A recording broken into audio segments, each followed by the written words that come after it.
Yesus, kami siap untuk mendengarkan firman-Mu. Dalam nama Yesus kami berdoa dan mengucap syukur. Yang percaya bersama kita katakan, amin.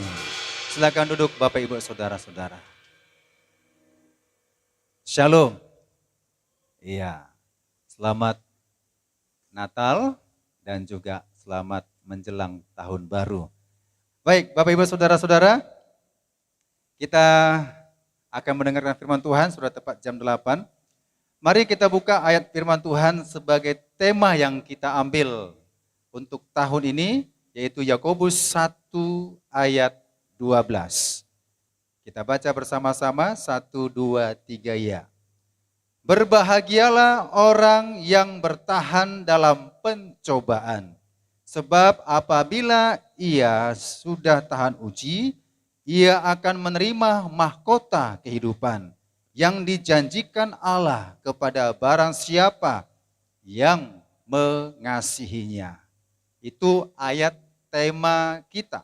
Dan tema ini Bapak Ibu Saudara-saudara ini berlangsung terus nanti dari Januari sampai akhir daripada Desember ya. Jadi tema yang dibuat Natal ini tetap berlaku, berlangsung terus untuk sekali setahun.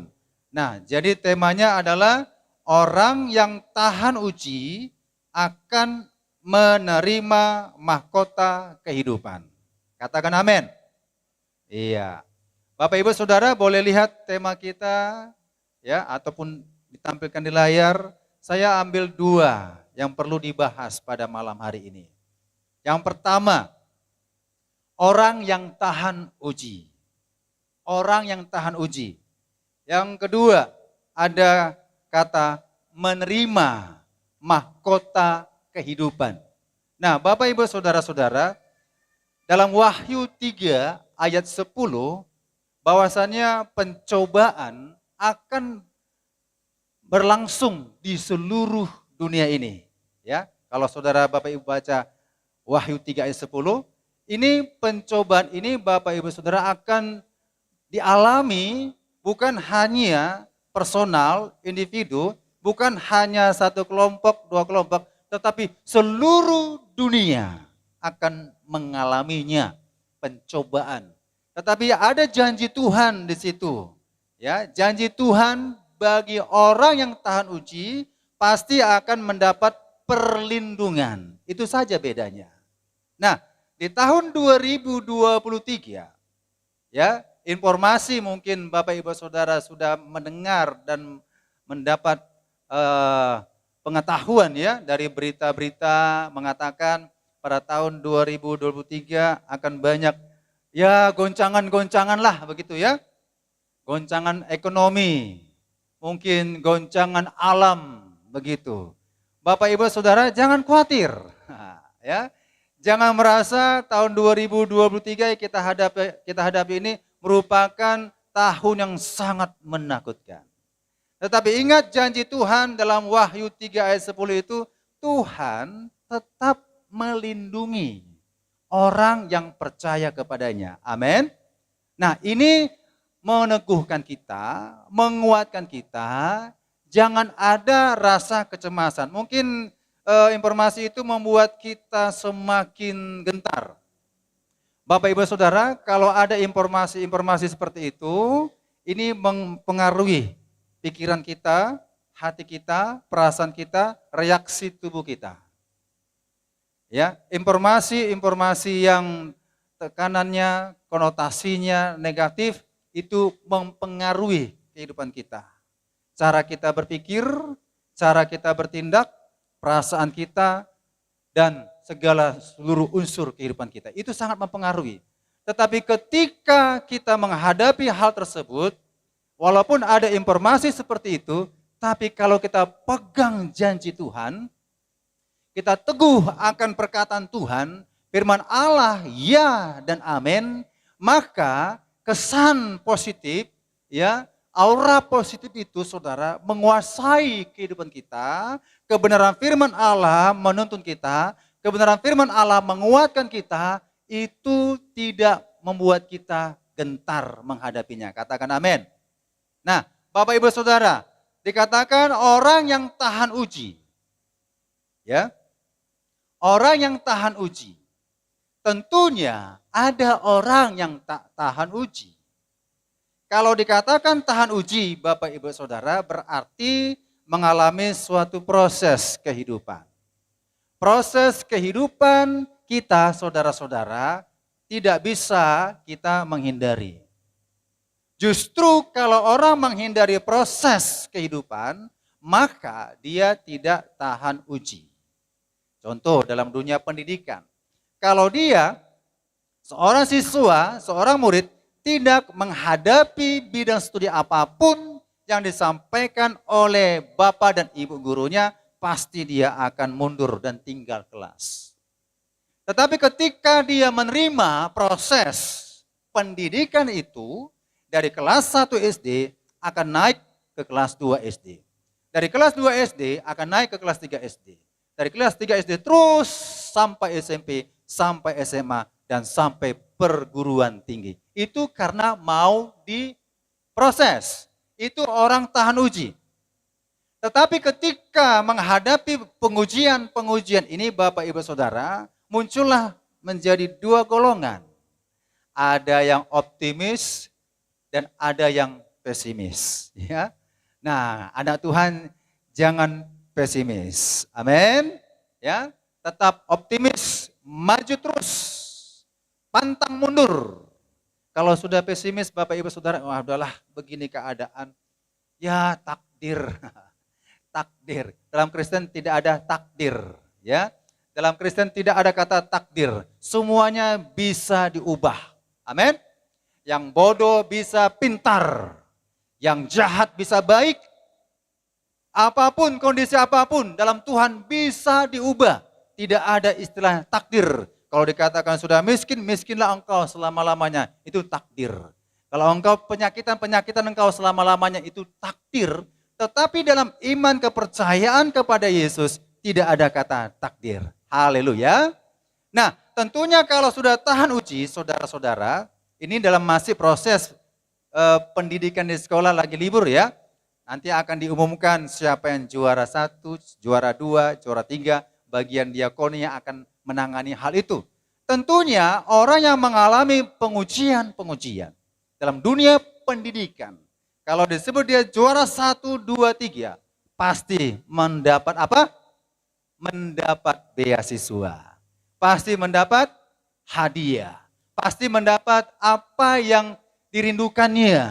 Artinya, oh aku kalau aku berprestasi pasti aku diperhatikan. Bahkan pun dari orang tua akan diberikan sesuatu. Itulah upah. Nah, makanya orang yang tahan uji akan menerima mahkota kehidupan. Sekali lagi, orang yang tahan uji akan menerima mahkota kehidupan.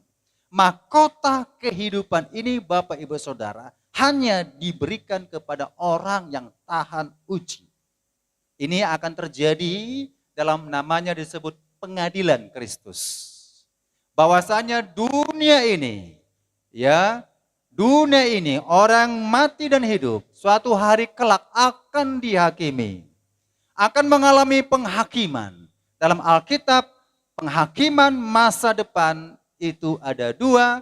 Yang pertama disebut pengadilan Kristus. Yang kedua pengadilan tahta putih.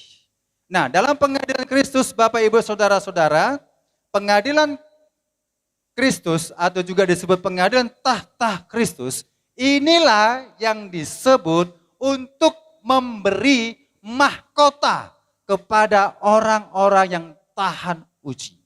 Itu nanti kita akan baca ayatnya. Dan pengadilan tahta putih di Wahyu 20 ayat 11 ini diberikan kepada orang-orang berdosa.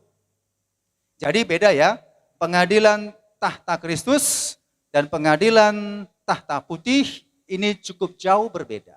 Pengadilan tahta Kristus hanya diberikan kepada orang-orang percaya. Pengadilan tahta putih hanya diberikan kepada orang-orang berdosa.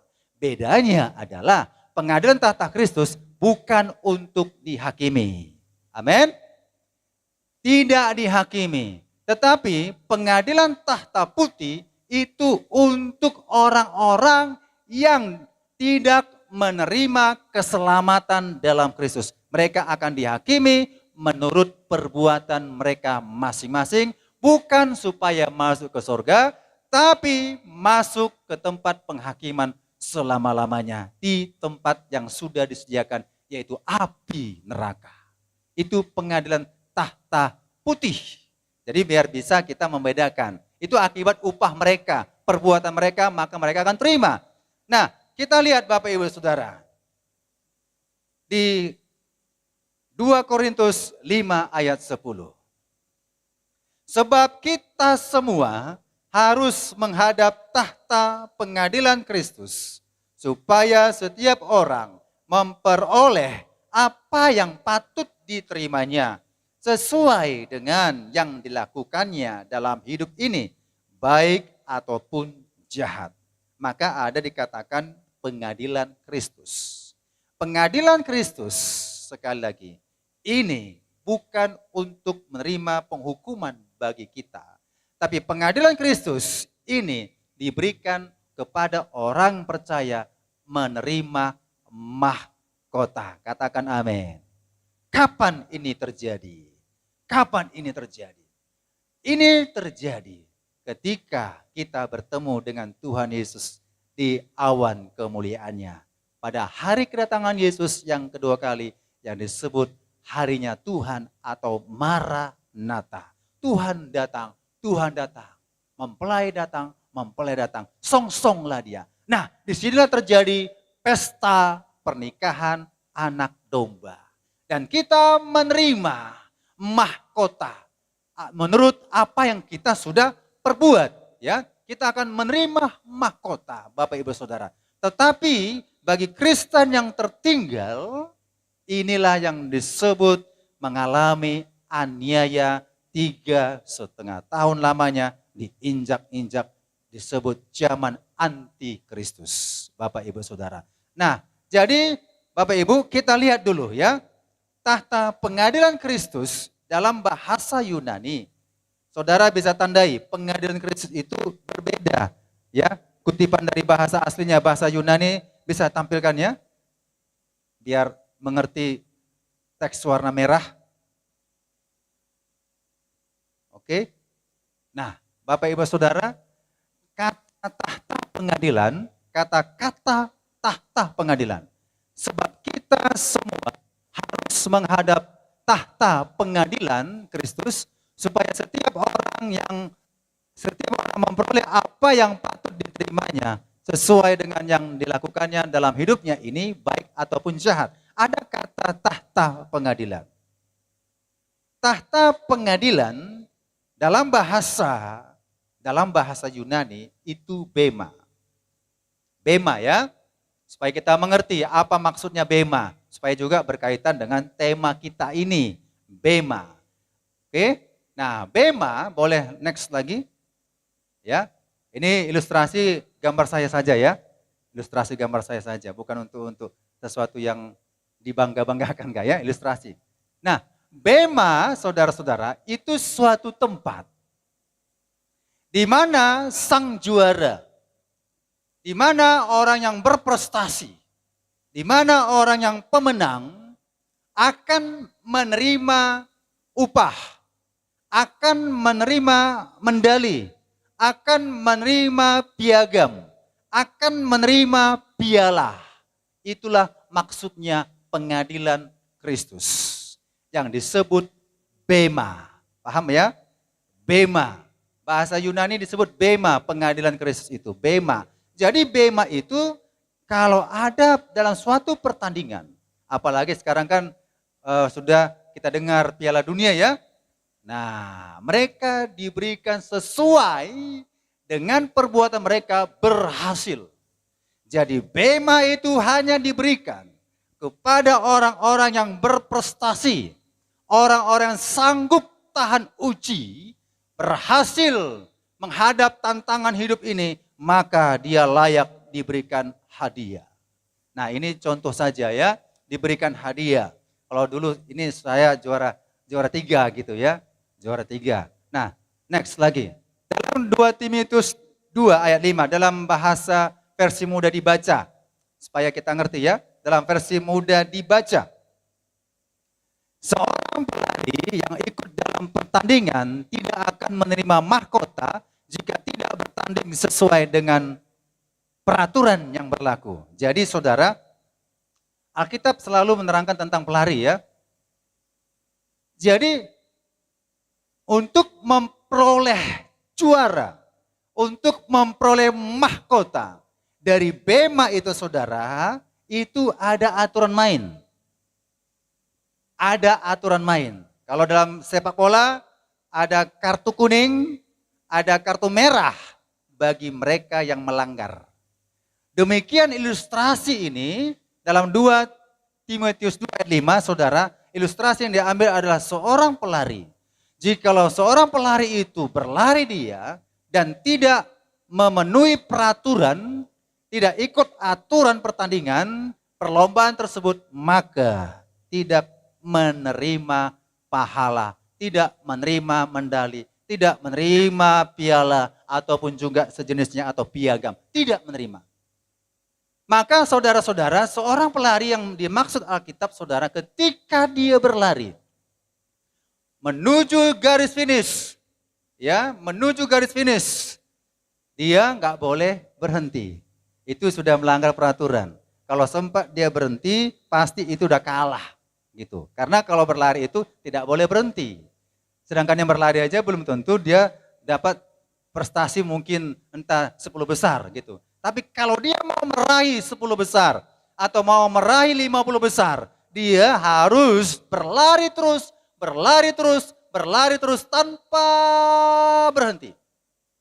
5 kilometer itu saudara-saudara tiada henti. Untuk standar saya lah, untuk standar saya, orang tua. 22 menit non-stop. Ya, nggak boleh berhenti. 22 menit itu saya untuk 5 kilometer. Kalau untuk tingkat nasionalnya itu hanya itu 15 menit. 1 kilometer itu 3 menit. Kalau saya paling cepat pun 3 menit 30 menit detik begitu. Ya, itu Bapak Ibu Saudara itu latihan. 10 kilometer, ya, tiada henti. Kalau saya mampu hanya 46 menit. Untuk Kota Medan mampu 32 menit. Untuk nasional 30 menit. Internasional 27 menit. Bayangkan 27 menit pelari 10 km internasional. Itu Bapak Ibu Saudara, kalau dia tidak tahan dalam pertandingan itu, maka tidak akan meraih prestasi. Jadi ilustrasi seorang pelari ini Bapak Ibu Saudara, ini digambarkan kepada kita, kepada orang-orang percaya. Latihan jasmani terbatas gunanya, tetapi latihan apa? Latihan badani terbatas Terbatas ya, tetapi ibadah itu penuh janji. Artinya saudara, ini ilustrasi. Jadi setiap orang yang berhasil meraih prestasi, menghadapi tantangan, itu sudah ada kata tidak mudah-mudahan, itu sudah pasti. Haleluya, ya.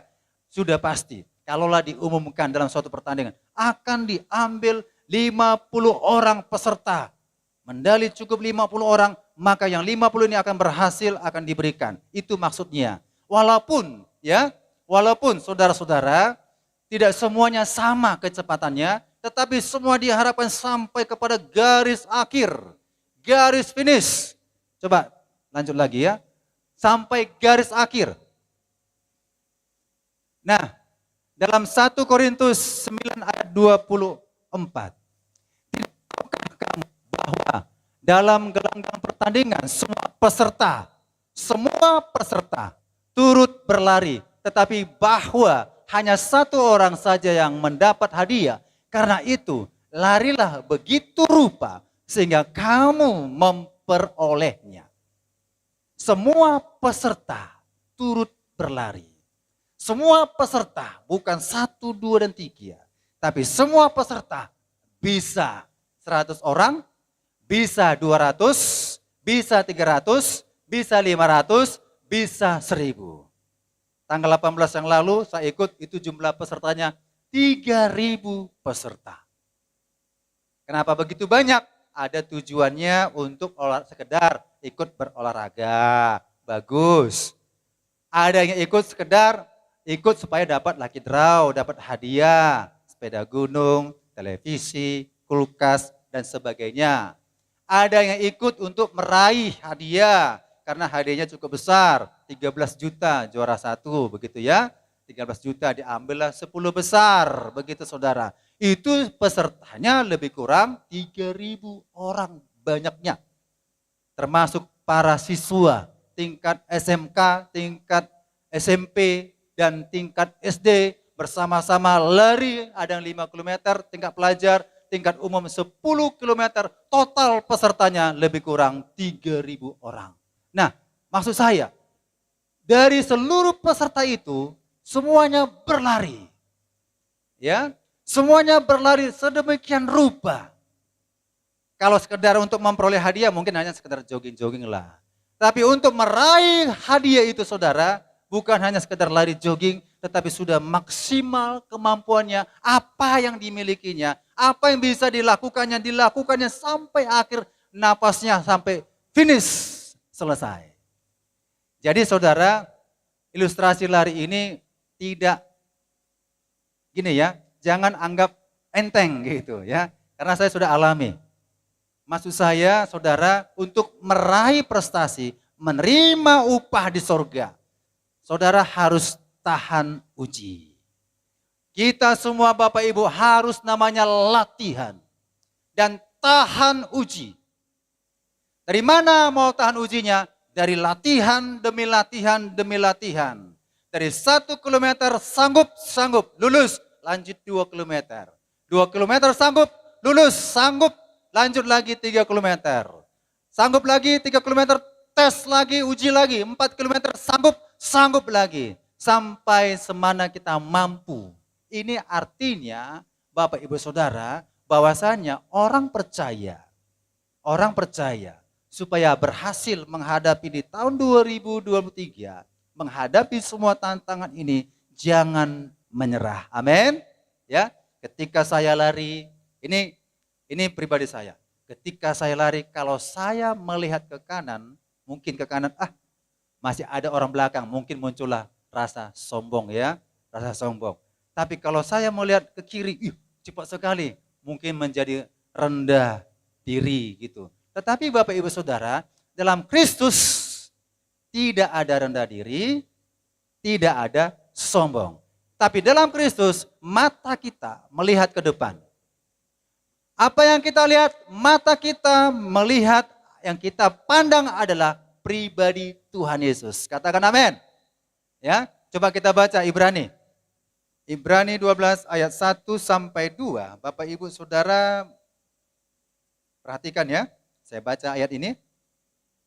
Karena kita mempunyai banyak saksi, bagaikan awan yang mengelilingi kita. Marilah kita menanggalkan semua beban dan dosa yang begitu merintangi kita, dan berlomba dengan tekun dalam perlombaan yang diwajibkan bagi kita.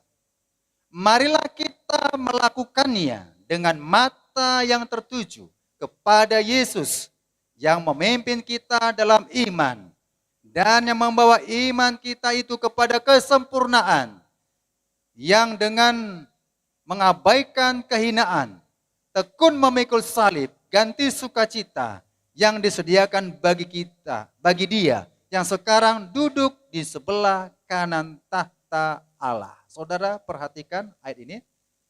Karena kita mempunyai banyak saksi. Banyak saksi.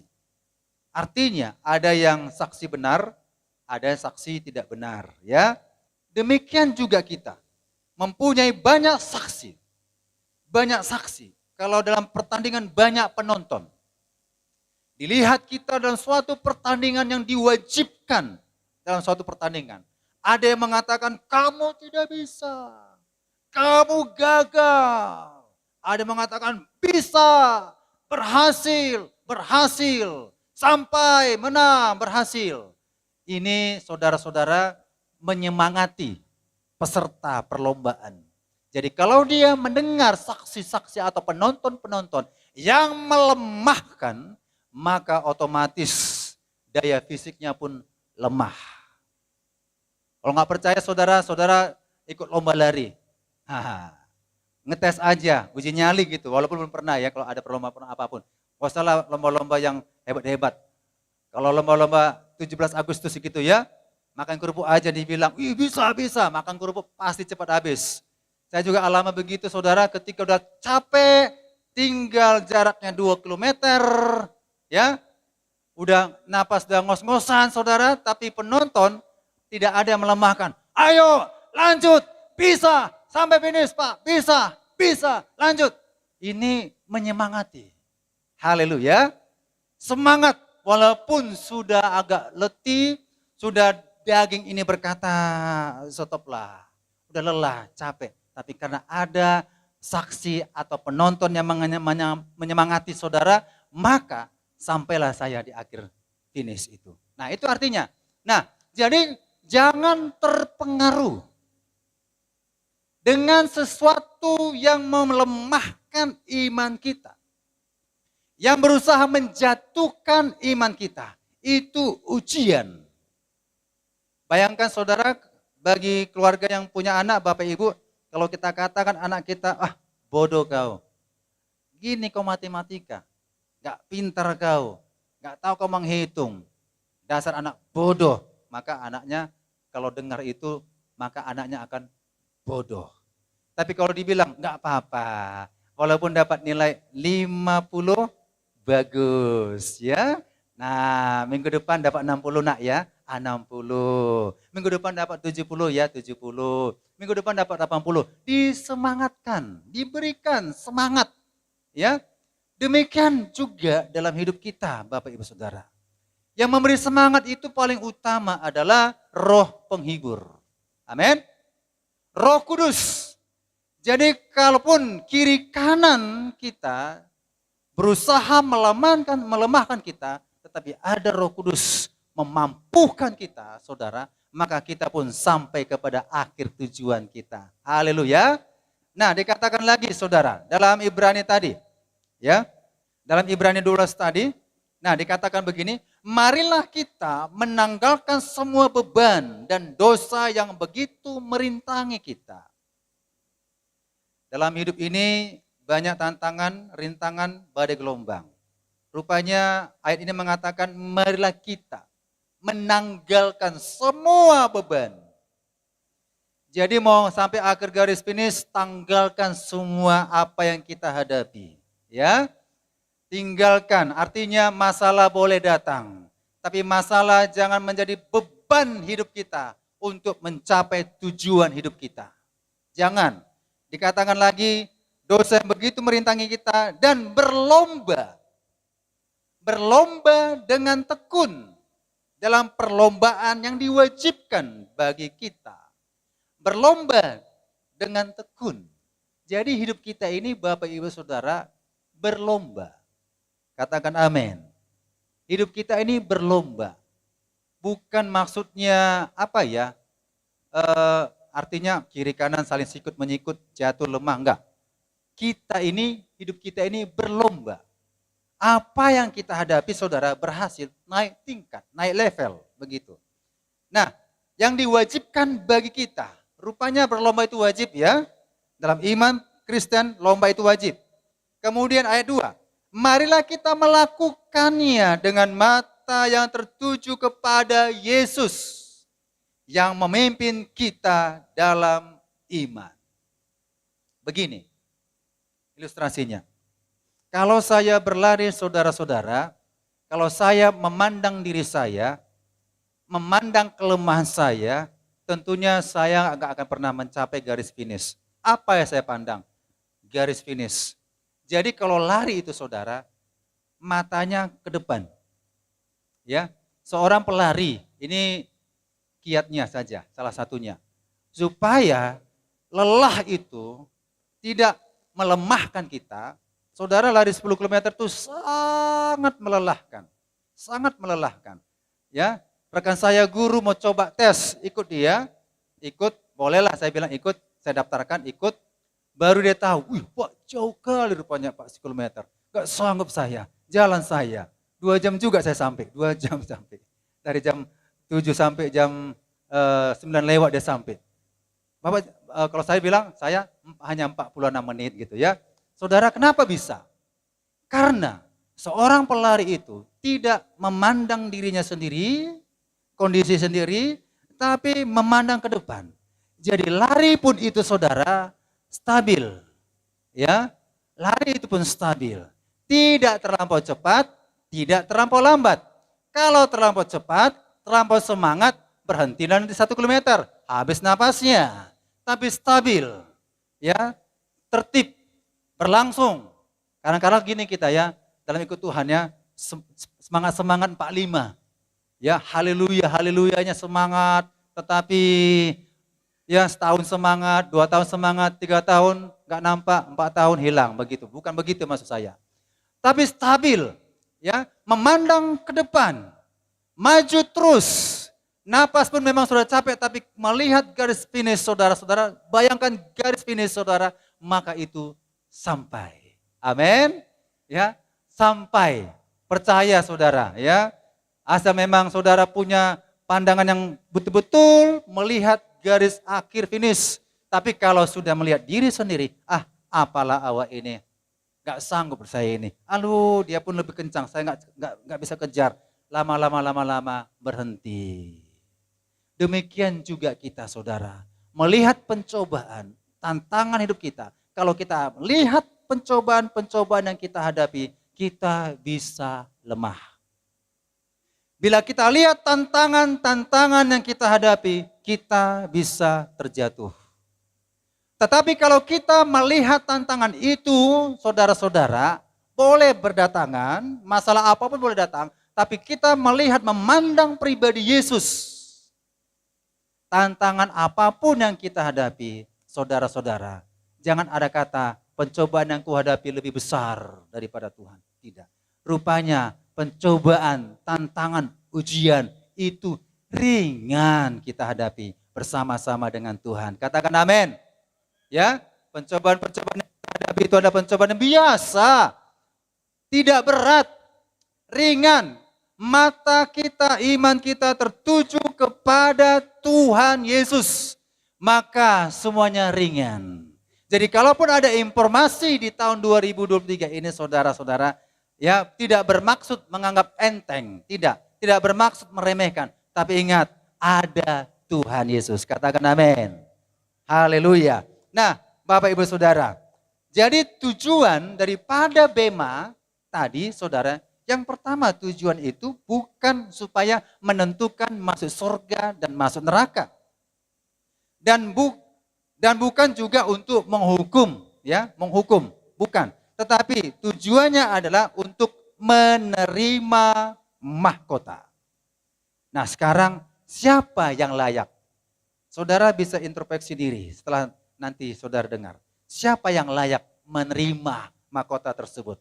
Mari kita baca 1 Korintus 3. Kita bacalah bersama-sama ya. 1 Korintus 3 ayat 10 sampai 13. Jadi dasarnya saudara adalah Yesus Kristus. Katakan amin. Ingat ya. Kita punya dasar, sama-sama percaya Yesus. Tetapi kualitasnya berbeda.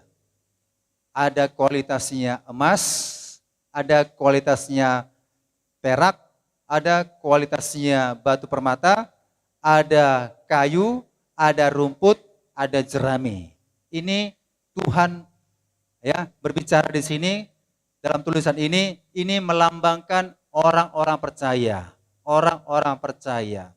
Rupanya dasarnya sama, dasarnya Kristus, tetapi ketika mendirikan bangunan imannya berbeda.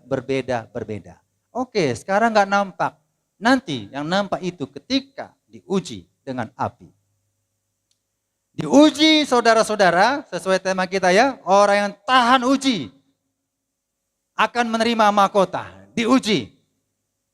Apakah ketika diuji kita, iman kita, apakah seperti emas? Apakah seperti perak? Apakah seperti batu permata?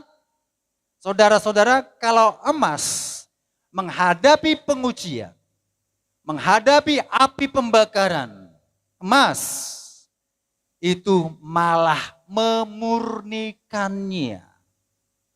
Dimurnikan. Perak juga demikian. Dimurnikan.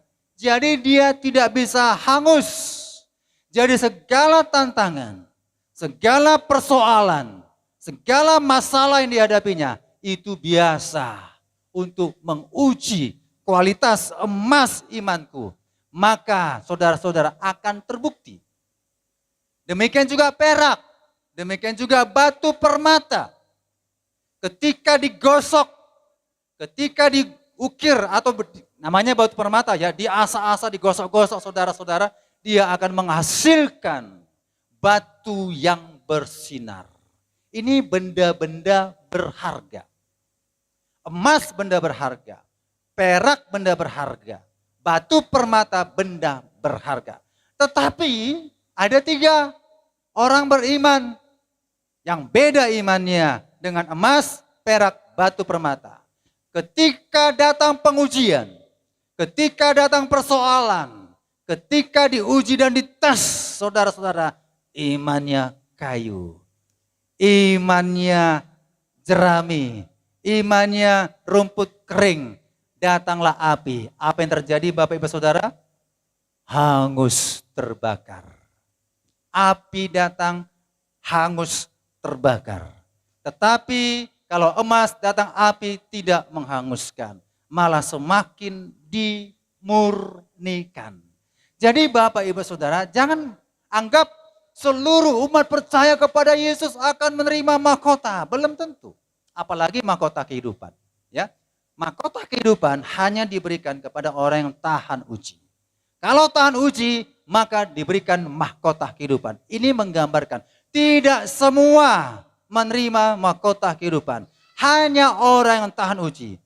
Emas tahan uji, perak tahan uji, batu permata tahan uji, kayu tidak tahan uji, rumput tidak tahan uji, jerami tidak tahan uji, semuanya hangus terbakar. Ini sama seperti yang disampaikan dalam Matius 7 ayat 24 dan 25 dan seterusnya. Masalahnya adalah pondasinya. Pondasi iman kita adalah Yesus Kristus, batu karang yang teguh. Amin. Ya, pondasinya. Pondasi orang percaya, batu karang teguh, Yesus Kristus, mendengar, melakukan.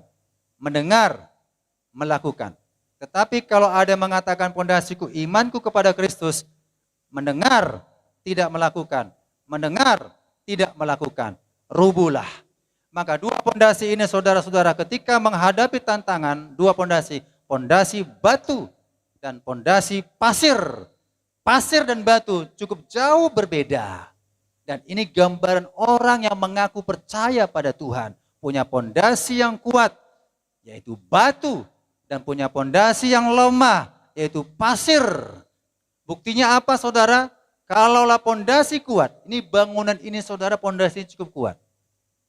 Ya, datanglah gempa, saudara-saudara, oke, ini boleh rubuh, boleh tumbang, boleh jatuh. Tapi pondasinya tetap kokoh. Seandainya gereja ini terbakar saudara, Bapak Ibu Saudara, boleh hancurlah semua. Tapi pondasinya tidak akan pernah hancur. Pondasinya tidak pernah akan hancur. Karena pondasinya cukup kuat dan masih bisa dibangun kembali. Itu maksudnya rumah yang dibangun di atasnya kokoh berdiri di atas batu. Ketika datang badai, ketika ada masalah, ayat ini berbicara alamiah, natural. Rupanya masalah itu natural, bukan supranatural. Tidak ada masalah supranatural. Rupanya masalah apapun yang kita hadapi itu natural. Bisa dihadapi. Kecuali masalah supranatural tidak bisa dihadapi. Tetapi ayat Alkitab tidak pernah mengatakan masalah itu supranatural. Tapi masalah itu alami. Hujan itu alami. Tidak tahu kapan kita prediksi. Syukur kita hari ini tidak hujan ya kan? Ya, kita sudah berdoa, Tuhan supaya di tutup tahun ibadah kami tidak hujan. Pasti kita sudah berdoa, ya tidak hujan. Tapi pun kita tidak tahu memprediksi apakah nanti pulang hujan atau besok hujan. Kita tidak tahu, Bapak Ibu Saudara. Itu alami. Kita nggak tahu apa yang kita hadapi pada tahun 2023. Apakah biasa-biasa, apakah semakin berat. Kita nggak tahu. Tapi kalau pondasi kita kuat, Bapak Ibu Saudara, masalah apapun tidak bisa menggoyahkan kita. Amin. Ya, rumah yang didirikan di atas batu itu seberat-berat angin topan pun, ya, sekuat badai apapun, rumah itu tidak rubuh. Tapi rumah yang berdiri di atas pasir, saudara-saudara, semegah gedung ini pun bagus kelihatan mata, ya, bagus kelihatan mata, hebat kelihatan orang. Tetapi karena tidak kuat, batu karang yang teguh itu saudara, roboh, lenyap di bawah air habis. Jadi bukan soal berdirinya rumah kita, ya rumah sangat sederhana, bukan soal rumah yang kaya, bukan saudara. Tapi ingat, rumah pekerjaan kita, artinya masalah pekerjaan kita bisa kuat kalau berdiri di atas dasar Kristus Yesus. Rumah keluarga kita bisa kuat kalau berdiri di atas dasar batu karang teguh, yaitu Yesus Kristus. Tetapi segala masalah, tantangan yang kita hadapi, kalau berdiri di atas rumahnya, di atas pasir, ketika datang badai, datang pencobaan, datang masalah, maka runtuhlah rumah tersebut.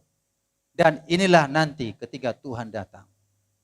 Maka ketika kedatangan Tuhan, ya, orang-orang yang tahan uji, kalau menerima mahkota bukan di bumi, tapi menerima mahkota di sorga. Amin. Bagaimana supaya masuk kerajaan sorga? Harus tahan uji. Kalau tidak tahan uji, akan tertinggal. Kalau tahan uji, akan berjumpa dengan Yesus. Itulah mahkota yang kekal. Pandangan iman kita kepada Yesus Kristus. Maka apapun masalah yang kita hadapi, ya memang kita harus hadapi. Nggak bisa dihindari.